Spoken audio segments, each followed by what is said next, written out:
승용이 형제가 왜 선교를 안 가냐, 효민이는 왜 선교를 안 가냐라고 제가 처음에 생각을 했어요. 물론 뭐 승용이 형제가 안 가고 싶어서 안 간 게 아니에요. 다 이유가 있었습니다. 오늘 찬송하라고 그죠? 오늘 찬송하고 드럼 치라고. 만약에 갔으면 큰일 날 뻔했습니다. 제가 하든지 아니면 노장로님이 하셔야 되는데 뭐 노장로님이야 뭐 원래 인도자 하시니까 괜찮습니다. 은혜롭게 잘 됐어요. 내게 강 같은 평화, 오랜만에 부르니까 얼마나 좋습니까, 그죠?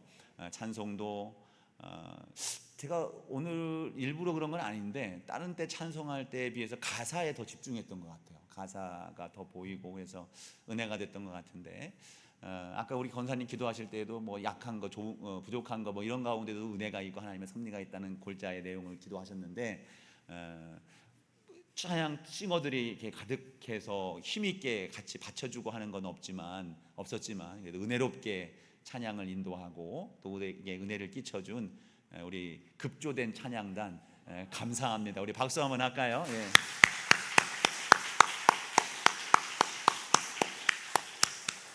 원래 뭐 급조된 건 아니죠. 원래 다들 그 자리에서 하고 있는 분들인데 그 역할이 자리가 좀 배치가 바뀌었을 뿐이에요.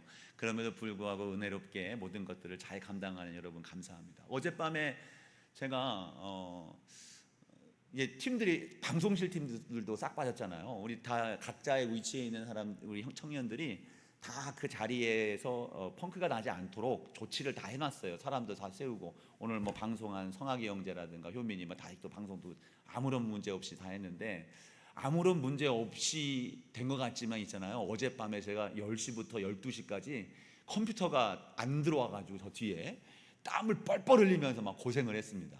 근데 이게 제가 그 고생을 해서 고쳐진 건지 아닌지 모르겠는데 아침에 들어왔어요. 그러니까 그 과정 속에서 지금 그래서 제가 하고자 하는 건, 제가 어제 밤에 노력을 하고 수고했다는 걸 알아달라고 하는 게 아니라 그 자리에서 그 일들을 감당하는 우리 형제들이 얼마나 귀하게 감당하는지 몰라요. 여러분 지나가면서 오가면서 그냥 자연스럽게 지가 들어오는 것 같잖아요. 저거 한번 들어오게 하려고 조금 뭐가 안 들어오고 껌벅거리기만 시작하면 긴장이 확 들어옵니다.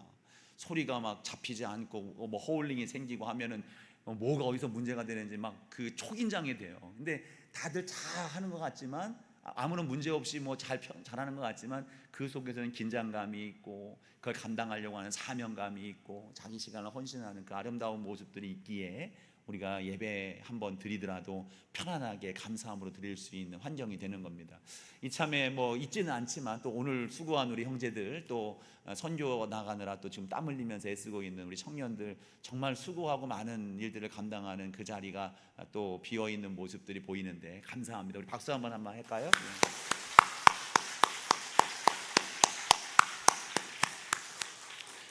우리 그리고 또 하나, 지금 우리 찬양하는데 우리 성도님들은 찬양을 너무 잘하시는 것 같아요.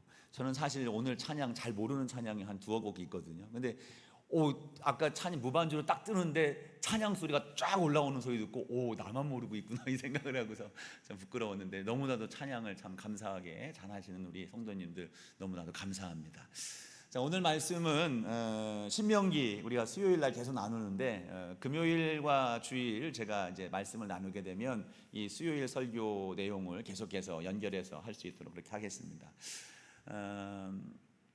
가정에서 여러분 뭐 오전에도 그런 언급을 잠깐 한 것 같습니다만, 아이들을 키우면서 잔소리를 참 많이 하죠.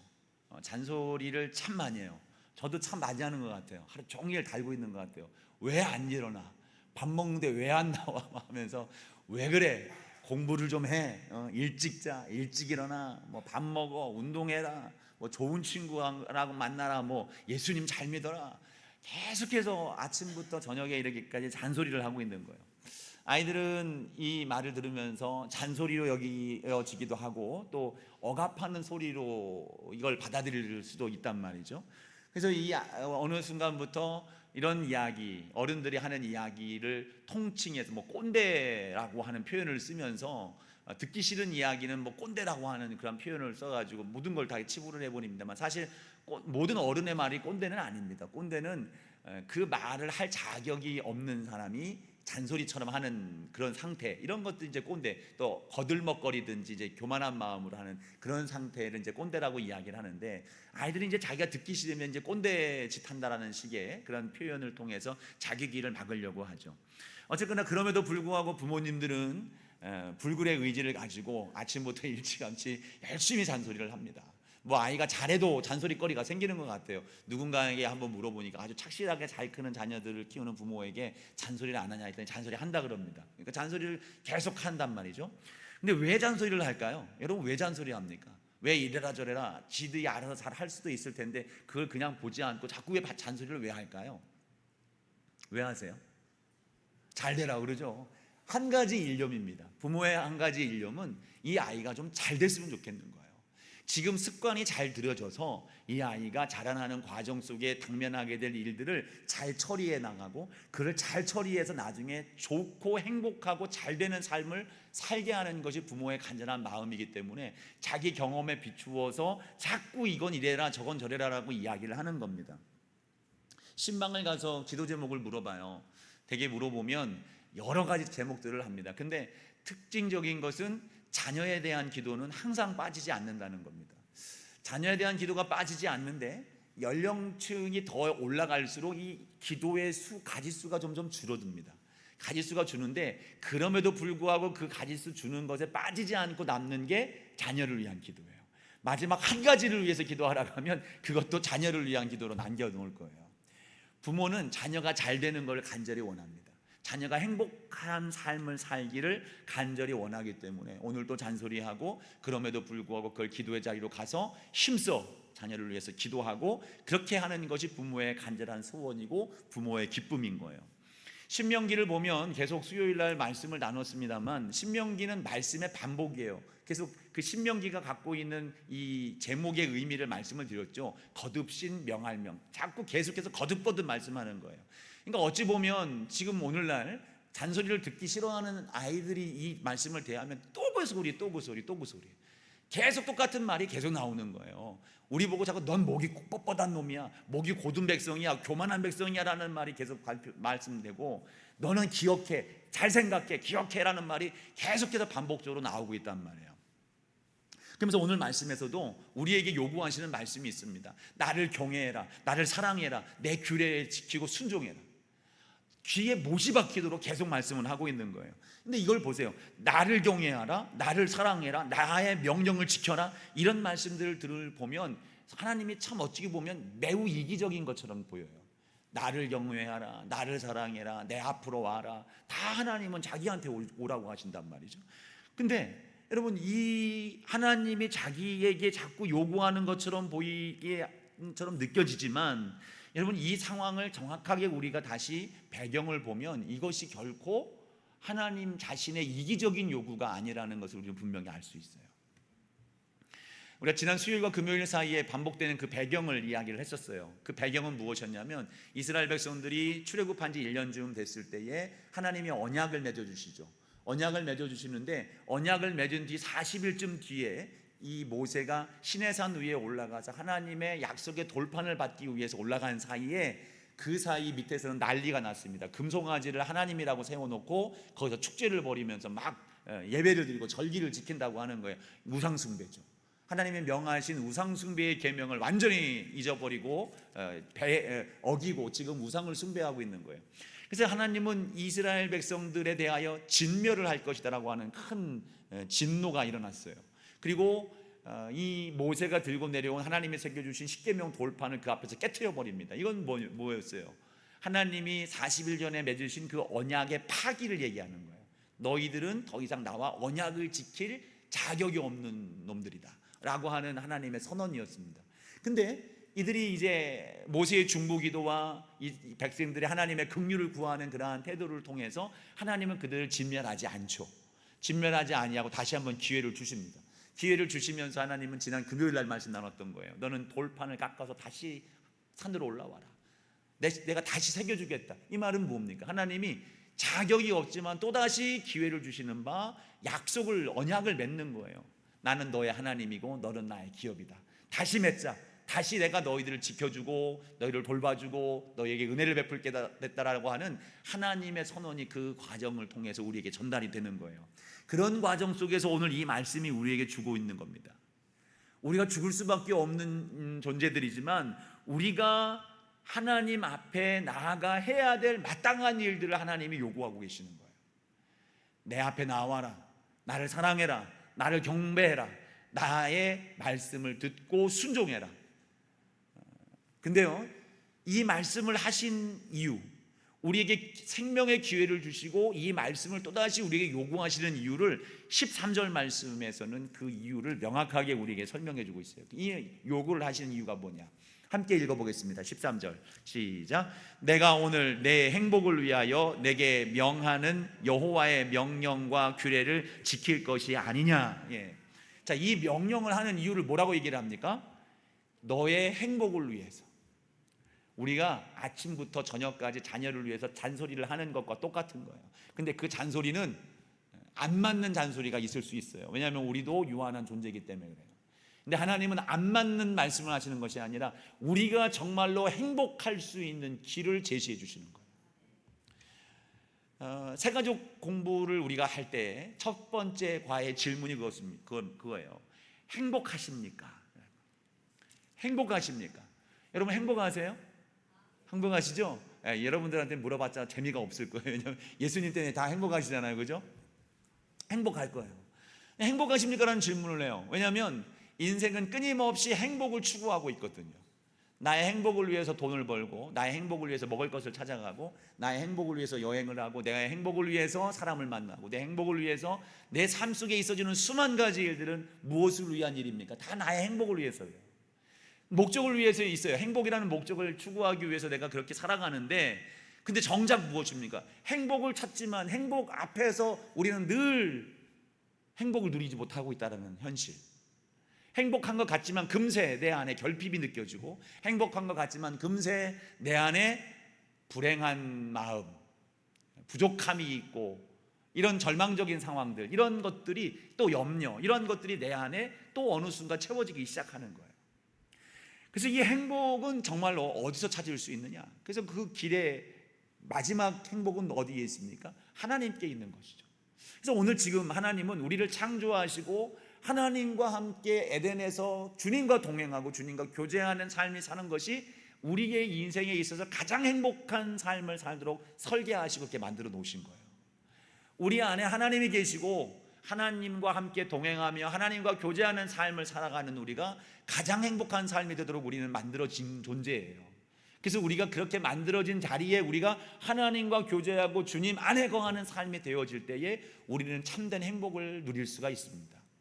파스칼이라고 하는 철학자 있죠. 유명한 철학자죠. 팡세라고 하는 그 책의 저술에 보면 거기서 분명히 얘기를 하고 있어요. 사람들은 자신 안에 있는 공허함을 회복하기 위해서 행복하지 못한 그 하나의 빈 공간이죠.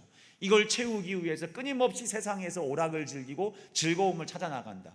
근데 아무리 세상에서 그 즐거움을 추구하고 찾는다 한들 그 공허함이 채워질 수가 없다. 왜냐하면 이 마지막 퍼즐은 하나님이시기 때문이다. 이것이 팡세 철학자가 하는 이야기예요. 여러분, 우리의 삶 속에 정말 행복하기를 원한다면 오늘 말씀에 이른 것처럼 우리의 행복을 위해서 행하신 하나님의 말씀을 따라야 되는 겁니다. 우리의 행복을 위해서 하나님은 오늘 또 우리를 살펴주시고, 우리의 행복을 위해서 우리의 삶 속에 때로는 징계로, 때로는 축복으로, 때로는 은혜로, 때로는 채찍으로, 때로는 여러 모양으로 우리의 삶 속에 개입해 주시는 거예요. 어떤 행복을 위해서. 그 행복을 통해서 우리가 이 세상에서 살 때의 기쁨으로 살 뿐 아니라 주님과 함께 나아가는 우리의 모든 인생이 즐거움으로 채워지기 위해서 그 길로 우리를 인도해 주신다는 거예요. 그게 결국 주님 앞으로 나아가게 되는 것이죠. 그래서 세 가지, 오늘 말씀해 보면 세 가지의 행복을 위해서 주님이 명하시는 세 가지 가치가 있습니다. 하나는, 첫 번째 명령은 하나님을 사랑해라는 거예요. 너가 행복해지려면 하나님을 사랑해라. 이것이 행복의 첫 번째 조건이다. 12절 말씀 보세요. 12절 함께 읽어보겠습니다. 시작. 이스라엘아, 내 하나님 여호와께서 내게 요구하시는 것이 무엇이냐? 내 하나님 여호와를 경외하여 그의 모든 도를 행하고 그를 사랑하며 마음을 다하고 뜻을 다하여 내 하나님 여호와를 섬기고. 자, 여기서 분명히 얘기를 합니다. 하나님을 사랑하며, 물론 그 속엔 경애와 섬김이라는 표현이 들어가 있지만 그 중심에는 한 가지 가치로 말한다면 사랑하는 겁니다. 하나님을 사랑해라라는 거예요. 하나님을 사랑할 때에 우리에게 참된 행복을 경험할 수가 있어요. 여러분도 그 사랑의 경험을 해봤죠? 사랑의 경험을 해봤는 바 어떤 사랑? 여러분 남편, 아내를 사랑해봤잖아요. 자녀를 사랑하잖아요. 근데 그 사랑할 때 어떻습니까? 한없이 기쁘지 않습니까? 넘치는 기쁨이 있잖아요. 여러분 아내, 남편 사랑하는 그 뜨거운 사랑의 시기를 거쳐서 지금은 조금 식었지만 그때의 여러분 마음 어떻습니까? 내가 손해보는 수많은 상황도 다 감수가 되는 거예요. 예전에 제가 어떤 목사님을 코치해 준 적이 있어요. 사랑하는 방법에 대해서. 뭐 저도 사랑을 못하지만 사랑하는 방법. 저는 결혼을 한 상태였고 저거 나이가 같았는데 제 후배였어요. 후배인데 결혼을 아직 안 했고 중매를 해서 이제 막 교제를 시작한 상황 속에 있는 목사님이었어요. 근데 어느 날 이제 그때는 부목사 때였기 때문에 주일 예배가 끝나고 저녁 예배가 끝나면 거의 12시쯤에 끝나요. 회의까지 하고 막 다 피드백을 하고 나면 12시쯤에 끝났는데 그때가 이제 스승의 날이었던 것 같아요. 담임 목사님한테 이제 꽃다발이 여러 개가 들어왔어요. 그러면서 이제 회의가 끝난 뒤에 목사님이 부목사들에게 하나씩 가져가라 하는데 제가 제일 좋은 걸 딱 집으려고 하는 순간 그 목사가 장미로만 가득한 그 꽃다발 제일 이쁜 걸 딱 집어가는 거예요. 근데 선배가 안 가져갔는데 먼저 가져가서 좀 불편했어요. 나오면서 하는 말이 그래요. 그 이제 사귀는 자매가 청주에 살았어요. 대전에 있을 때 청주에 살았는데 이렇게 얘기하는 거예요. 아이, 꽃다발 있으면 뭐해? 줄 수도 없는데 이러는 거예요. 그래서 아니 왜 줄 사람이 없어? 청주에 살기 때문에 못 간다는 거예요. 내일이면 시들지 않겠냐 뭐 이 얘기를 하는 거예요. 그래서 제가 그랬습니다. 오늘 밤에 가는 거야. 그래서 오늘 밤에 가는 거야. 지금 딱 밖에 보니까 비가 막 왔어요. 비가 오고 가기도 힘들 텐데 그래도 가는 거야. 생각할 수 없을 때, 그 사람이 올 거라고 생각할 수 없는 그때에 가는 게 사랑을 가장 크게 어필할 수 있는 거야 라고 얘기를 해줬어요. 근데 그 다음날 새벽 기도에 왔는데 이 목사가 꾸벅꾸벅 졸고 있는 거예요. 갔다 온 거죠. 그 가정이 결혼을 했습니다. 저는 저 때문에 결혼했다고 저는 생각을 하는데 뭐 아니겠지만 그렇게 생각을 해요. 사랑하면 먼 거리여도 내가 불편해도 시간이 없어도 만들어서 가게 돼 있습니다. 사랑을 하게 돼 있어요. 그것이 행복한 거예요. 여러분 우리가 하나님을 사랑하지 않으면 이 자리가 불편합니다. 피곤하죠. 그냥 편히 집에 들어가서 쉬었으면 좋겠다는 생각이 들어요. 근데 이 자리에 여러분 마음속에 하나님을 사랑하는 진정한 마음을 갖고 앉아있다면 제가 지금 설교를 죽을 써도 여러분 기쁠 수밖에 없어요.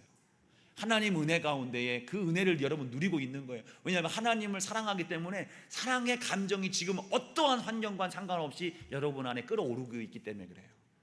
그래서 하나님은 우리에게 사랑을 나 좀 사랑해줘라고 하는 이유는 내 안에 나를 사랑하는 마음이 지속이 될 때에.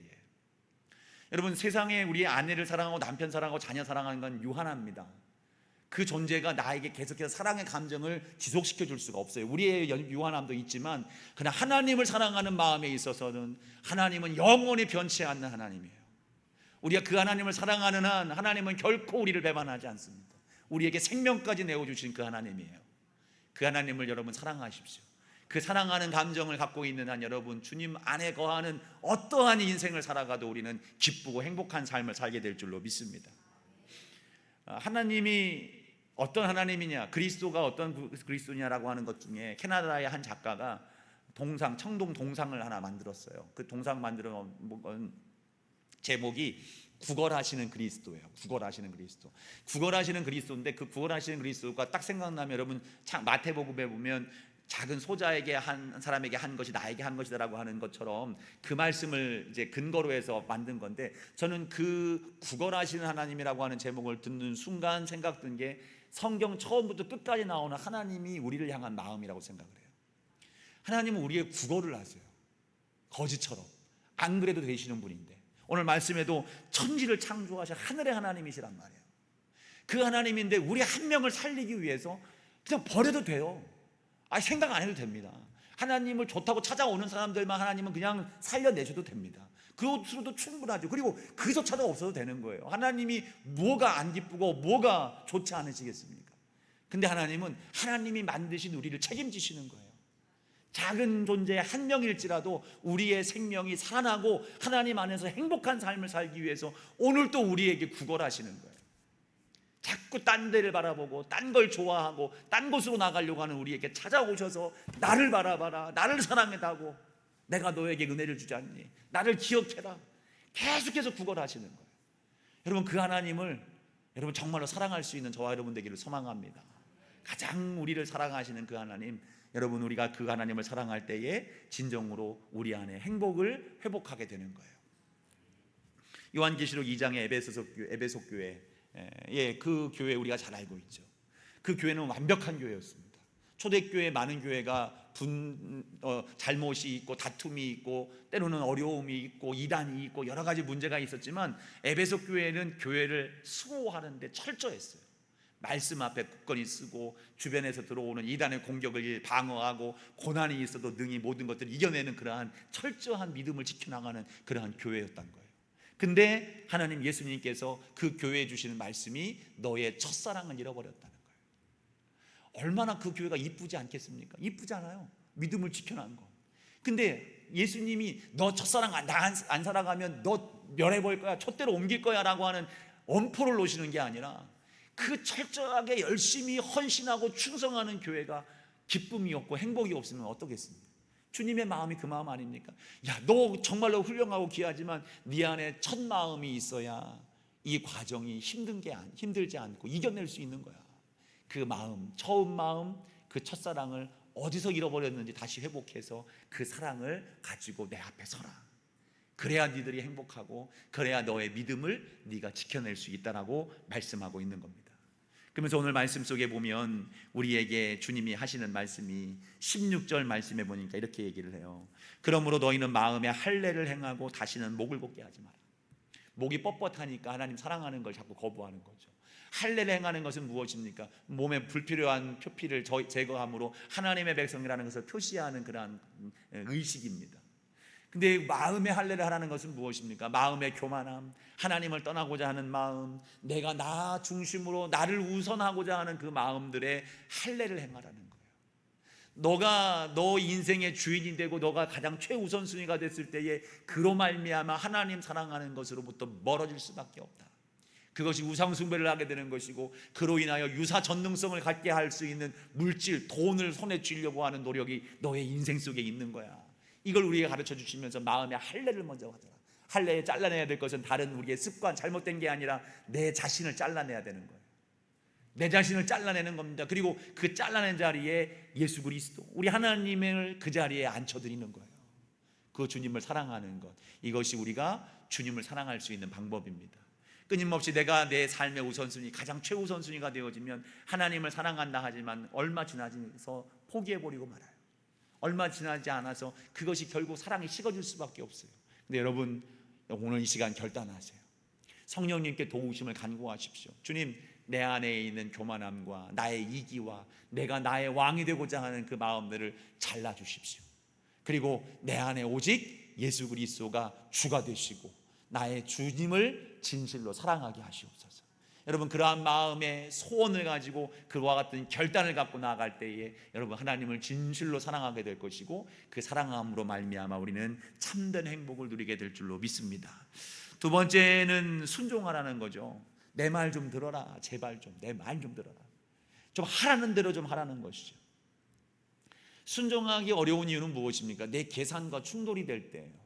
내가 계산한 것과 충돌이 안 되면 얼마든지 순종할 수 있는데 내가 하고 싶은 것을 포기해야 되는 상황과 주님의 뜻이 충돌하게 되면 얼마든지 우리는 하나님께 순종하지 않을 수가 있어요.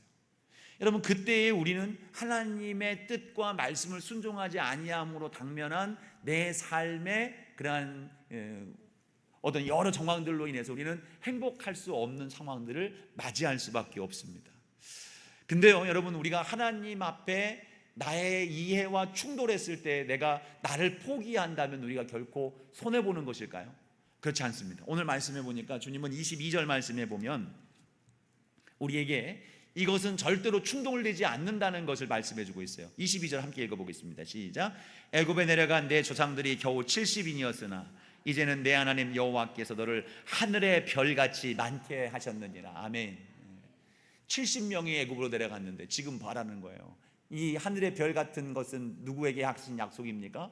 아브라함에게 하신 약속이죠. 아브라함에게 하신 약속이 성취가 되는 거예요.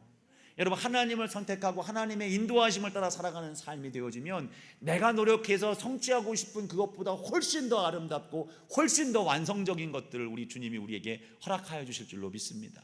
손해보는 게 아니에요. 또 있죠. 우리에게 8장 신명기 8장 4절 말씀을 보면 우리가 지난 수요일 날 이제 말씀을 나눴던 부분들인데 이렇게 말씀을 합니다. 이 40년 동안에 내 의복이 헤어지지 아니하였고 내 발이 부르트지 아니하였다. 광야 40년 동안 하나님의 인도하심을 따라 살아갔어요. 광야의 삶에 살아갈 때 농사를 지을 수가 없잖아요. 양을 잡아먹든지 소를 잡아먹든지 자신들이 치고 있는 그 양떼들, 가축들을 잡아먹어야 되는 거예요. 여러분, 그러면 200만이 넘는 사람들이 계속 잡아먹는다고 생각을 해보세요. 뭘로 그걸 충당을 하냐 말이죠. 옷감을 지을 수 있는 옷감이 없어요. 근데 그 옷을 40년 동안 입었을까요? 이거는 내가 연구를 안 해봤네요. 옷을 40년 동안 입을 만도 할 것 같아요. 어쨌든 제 옷 중에서 한 30년 된 옷이 있거든요. 그래서 40년 가능할 것 같습니다. 근데 40년 동안 광야 생활을 했지만 뭐라고 합니까? 그 의복이 헤어지지 않았어요. 그 광야의 길을 걸었지만 내 발이 부르트지 않은 겁니다. 하나님은 우리에게 손해보지 않게 하시는 거예요. 고린도 후서에 보면 헌금하는 것, 연보하는 것을 말씀을 합니다. 이 헌금을 할 때에 바울이 우려하여 그 고린도 교회 형제들에게 이야기를 하는 바, 네가 이 헌금을 하면 충날까 봐 염려하지 말라는 거예요. 지금 너에게 헌금할 수 있도록 너를 충만히 채운 것이 하나님의 은혜다. 그리고 네가 그것을 통해서 형제들을 돕기 위하여 헌금을 하려고 한다면 하나님이 또 그만큼 채워주실 것이다. 이게 고린도후서에 나오는 말씀이에요. 13장이죠. 여러분, 하나님께서 부족함이 없도록 우리를 채우시는 거예요. 그래서 우리가 순종하면, 나누면, 베풀면, 우리가 따라서 주의 말씀을 따라 살아가는 삶이 되어서 내가 비록 내 이해를 포기해야 되는 상황을 우리가 경험할지라도 그 주님의 말씀에 순종하면, 여러분, 그 속에서 우리는 참대 하나님의 은혜를 경험할 뿐 아니라 그 순종함으로 말미암아 누릴 수 있는 큰 기쁨을 우리는 누리게 되는 거예요. 하나님이 그 은혜 속에서 순종함을 통해서 순종의 열매를 맛보게 함으로 인해서 우리는 기쁨과 행복한 삶을 누리게 될 줄로 믿습니다. 여러분, 순종하세요. 순종하세요. 주님 앞에 결단하는 거예요. 이것도 주님, 내가 순종하겠습니다. 어떠한 상황에서도 내가 순종하리라. 여러분, 의지의 문제입니다. 내가 순종하리라 결단하지 않기 때문에 자꾸 고민하고 갈등하고 실패하는 것이지, 여러분, 결단하고 순종을 마음 먹고 살아가는 삶 속에서 여러분, 그 속에서 우리는 순종은 분명히 감당할 수 있는 은혜가 되는 겁니다. 마지막 세 번째로는 소외된 이웃과 나그네를 섬기라고 말씀하고 있어요. 18절과 19절 말씀 또 읽어볼까요? 시작.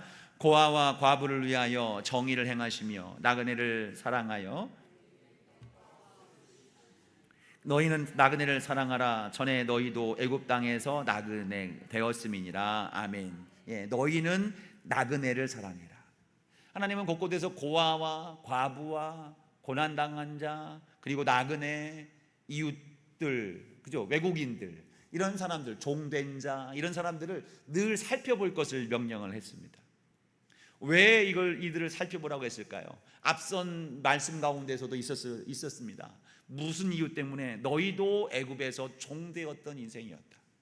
너희도 애굽에서 나그네와 같은 인생이었고, 너희도 애굽에서 고아와 같았고, 너희도 애굽에서 종된 삶이었다는 것을 생각해라. 기억해라. 그 가치를 가지고 너희들이 입은 은혜를 생각하면 너희가 그들을 바라볼 때에 베푸는 것 당연히 해야 될 일이다라고 말씀하고 있어요. 여러분, 우리는 무언가를 많이 가졌기 때문에 베푸는 게 아닙니다. 내가 죽을 수밖에 없었던 사랑의 빚진 자기 때문에, 하나님께 사랑의 빚진 자가 되었기 때문에 이 사랑을 우리 형제들에게 나누고 베푸는 인생이 되어져야 되는 겁니다. 이것이 우리가 이웃을 돌볼 수 있는 근거가 되어져야 되는 거예요. 이것은 여러 가지 장치가 시작이 되는 것이죠. 내가 받은 은혜를 생각해야 되는 거죠. 내가 받은 은혜, 내가 빚진 자임을 알게 되고 내가 섬기는 것이 마땅한 일임을 알고 그를 위해서 섬겨줄 때에 여러분, 우리는 그 속에서 내가 이들을 섬길 수 있는 자격이 되고 섬길 수 있는 은혜를 먼저 입은 자라는 사실로 인해서 기뻐하고 감사할 거예요. 저는 감사를 비교해서 감사하는 것을 절대로 좋아하지 않아요. 근데 우리 청년들이 필리핀 가서 지금 그 지역 바기오에 그 교회 목사님이 선교하고 있는 그 지역은 가난한 사람들이 많이 살아요. 그래서 그 부목사님이 엊그저께도 사진을 보냈지만 그 사진을 올리지 않았어요. 완전히 집이 쓰레기집이에요. 사람 사는 게 그래요. 저희도 2018년에 도에 한번 방문한 적이 있었는데 그곳에 갔을 때의 양철집이에요. 양철집. 더운 그 뜨거운 때약빛의 양철집에서 정말 옛날에 우리나라 그 정말 전쟁 후에 좀 있었을까 한 그게 지금 21세기 살아가는 그 나라에 있는 사람들이에요. 물론 우리나라도 있죠. 난리가 날리고 하는 데에서 음식 장사를 하기 위해서 음식을 다듬고 있어요. 환경적으로 너무 안 좋은 거예요. 그런 곳에 우리 비가 오는 바람에 그 집들을 막 신방을 하는 거예요. 신방을 하고 그 집들을 보면 그 아이들, 좀 전에 말씀드렸던 것처럼 비교해서 감사할 일은 아니지만 비교가 자연히 될 수밖에 없는 거 아닙니까? 내가 너무 감사한 삶을 사는구나, 내가 지금 호강하는 삶을 사는구나. 여러분, 그것이 그 아이들의 감사의 이유가 또 하나 되기 시작할 거예요. 지금 내가 너무 감사한 환경에서 주님을 편안하게 예수님 믿고 있구나. 여러분, 우리가 먼저 주님을 믿고 주님을 알았기 때문에 이 행복한 삶을 먼저 시작한 거예요. 이게 감사한 일 아닙니까? 우리가 지난 금요일 날 나왔던 이 얍전 10장 1절부터 11절까지의 말씀을 보면 우리가 예배자로 주님을 섬기는 것이 감사한 일이에요. 주님을 섬겨서 이웃들을 섬길 수 있는 삶이 되어지는 것이 감사한 일인 겁니다. 이것이 우리에게 주신 하나님의 복인 겁니다. 오늘 이 행복을 위해서 우리가 하나님을 사랑하고 이 행복을 위해서 말씀을 순종하고 이 행복을 위해서 너희가 받은 은혜를 기억하여 이웃들을 섬기는 삶을 살 것을 우리에게 요구하고 있는데, 여러분, 그것이 우리의 참된 행복이 될 줄로 믿습니다. 이것을 믿으십시오. 이걸 믿는 거예요. 하나님은 오늘 우리에게 요구하시는 그 요구가 하나님을 위해서, 하나님을 섬기기 위해서, 그래서 우리를 부르시는 게 아니에요. 하나님은 우리를 살려내시기 위해서, 그리고 우리가 참된 행복을 이 땅에서, 그리고 이 땅만이 아니라 영원토록 주님과 함께 주님 안에서 누리는 삶이 되기를 위해서 오늘 우리에게 우리의 귀에 못이 박히도록 또 말씀하시고 또 말씀하시고 또 말씀하시고 또 부르시는 이 주님이 우리에게 그렇게 사랑으로 다가오시는 주님의 방법인 겁니다. 오늘 우리의 마음에 할례를 하십시오. 여러분 안에 있는 모든 처리해야 될 것들을 잘라내시고 오직 예수님이 여러분의 주가 되도록 여러분의 마음에 모십시오. 그리고 주님을 진실로 사랑하겠습니다. 결단하십시오. 주여, 내게 말씀하십시오. 말씀하는 족족이 내가 순종하는 삶을 살겠습니다. 여러분, 결단을 해도 어겨요. 근데 결단 안 하면 얼마나 어기냐는 말이죠. 오늘 제 말씀대로 결단하세요. 마음속에 주님, 내가 순종하겠습니다. 어떠한 상황에서도 주의 뜻에 따르겠습니다 라고 하는 결단을 하시고 나에게 주신 그 크신 사랑을 늘 마음에 품고 우리 형제들을 향하여서 내 사랑이 흘러갈 수 있도록 여러분 여러 모양으로 여러분 힘쓰고 애쓰는 여러분 되기를 소망합니다. 일전에 여선교회 회장님하고 얘기를 하는 중에 우리가 봉사하는 일들 얘기했었어요. 우리 세종에는 누구를 도울 수 있겠는가라고 하는 생각 속에서 우리가 복지의 사각지대에 있는 사람들을 우리가 살피고, 그리고 그 사람들한테는 돈이 들어가니까 돈 말고 여러 이제 어떤 권사님에게도 말씀도 듣고 했습니다만 그 돈이 아닌 정말 그 사람들에게 필요한 것이 무엇인가를 한번 고민하고 기도하면서 그것들을 구비해서 한번 섬기는 게 어떻겠는가, 이런 얘기들을 해봤어요. 여러분들 그런 것들이 참 좋을잖아요. 그래서 여러분들 여선교회에서 한번 그런 것들을 고민해서 뜻을 한번 모아서 의견을 제시를 하시면 우리 교회가 조직적으로 또 그들을 섬기며 이웃들을 섬길 수 있는 좋은 일들을 우리가 행할 수 있도록 그렇게 하도록 할 겁니다. 여러분, 우리가 섬길 수 있는 자격이 될 수 있는 것, 우리의 삶이 하나님을 섬기고 이웃을 사랑할 수 있는 존재가 된 것 감사하시면서 우리에게 맡기신 주님의 명령, 그 명령을 따라 하나님을 더욱 사랑하시고 순종하며 이웃을 사랑할 수 있는 저와 여러분, 진정으로 행복한 삶을 살아내는 저와 여러분 모두가 되기를 예수님 이름으로 축복합니다.